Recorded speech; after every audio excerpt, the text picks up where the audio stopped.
welcome back to Belmont Bunch. Today, I am not in a hostage tape. This is just my room now. So the Islanders are 11-6, and that sounds amazing, but here's why that could be bad news. No, I mean, the record's not bad news. The team tonight won in a way that I don't think is very replicable, so I'll talk about that, but 2-1, sorry, it was 2-1, was not the final score. The Islanders win 4-2, got dicey late. It was dicey in the second period. First period, not very impressive, but the Islanders get a power play goal from Ollie Wally, who really needed one, but also didn't play a very good first period and didn't play a very good game. So, I mean, nice for him to score. It was his first goal in a while, but kind of emblematic of the whole team tonight, where it's like, cool, you won, good job, don't do that again. And that's mostly in reference to the penalties they take in the second period, but we'll get to that. 1-0 Islanders on a great shot from Wally. Otherwise, in the first period, Wally, he had one that was a little bit in his skates that should have been a goal. Before that, probably has to finish that. Later on, he had to play not much awareness.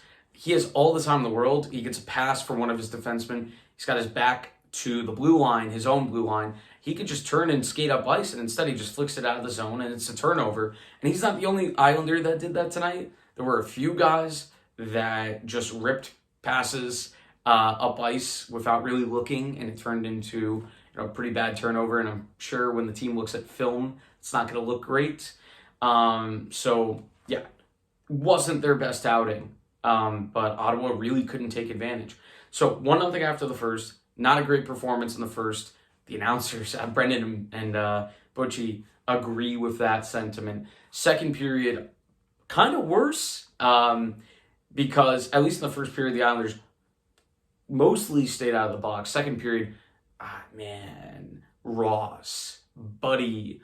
When you only get to play once every few weeks, maybe you just get antsy and you just decide, I'm not going to let Shane Pinto go to the bench, and I'm going to take a really stupid penalty that's going to lead to a 5-on-3 after another bad penalty. Not as bad by Scott Mayfield as the Ross penalty, but 5-on-3, goal right off of it. Not much that the skaters could do.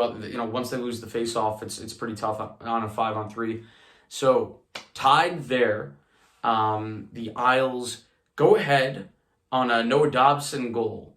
The Islanders killed a lot of penalties, did a really good job on the rest of that penalty kill on the back end of the 5-on-3. 4 minutes they killed off of that, and Varley had some big saves on that. Varley was really good tonight, and I'm happy he started. I think it's okay. I know they had 2 days off after this, but I'm okay with that. I get to maybe see Sorokin play in Nashville now, so I'm pretty happy about that. And it worked out tonight, so of course that's what matters more. But, so, like I said, Dobson gets the second, threw one on net, got it right off of the boards, flung it at the net, went in. Pucks on net. Dobby, it's been great this year seeing him continue the momentum from last year. I dropped Ryan Pulock in fantasy in a dynasty league because I'm so convinced that he is now offensively just not, Noah Dobson's taken that. That's him now. He's the right-handed defenseman on the power play, on the first power play unit, and he's the one scoring goals and putting pucks on net and looking better every game. A few more players too. Let's point out a few more players. So I didn't love Ross's game. Barzy was skating pretty well tonight, and he for the most part always does. Paul Mary took a couple of tripping penalties. Not great. Who else? Romanov in the first period had a stretch where he had an awful pinch that led to a chance that Varley shut down, but then also had a really good breakup on a 2-on-1. So,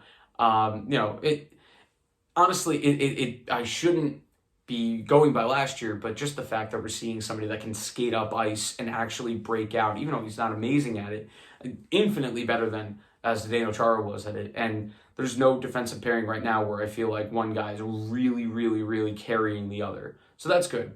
JG Pageau, I know it's easy when the guy scores. I almost didn't want him to score because I wanted to highlight him before he scored. And it's obviously a lot easier to highlight a guy when he scores. but I thought he was skating really, really well. Really helpful in the penalty kill, really helpful in the power play. Just winning faceoffs, you're helpful all the time. Someone should tell Barzal that. But JG, great game against his former club. Gets a big goal to make it 3-1. And, probably an undeserved lead, maybe. But at the same time, just when you have 6 power plays, you have to score. You have to win when you have 6 power plays. So Ottawa didn't take advantage. And the Islanders made up for their mistakes for the most part. So 3-1 on that. And Barzy gets his 18th assist with no goals. That's hilarious. Noah Dobson picks up another assist. That's great. Just hacking away to rebound. Good stuff from JG.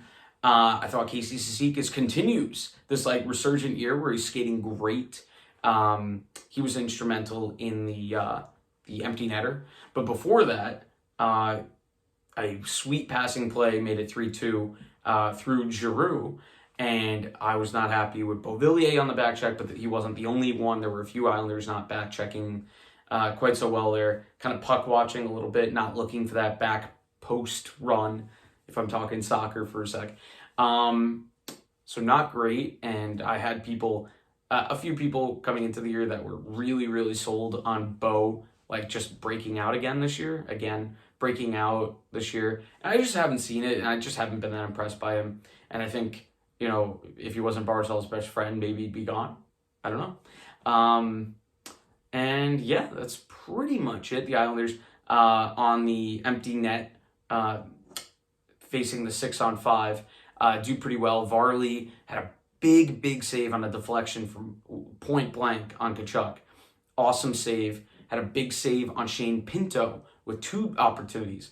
Big saves by Varley. I was super happy with his performance.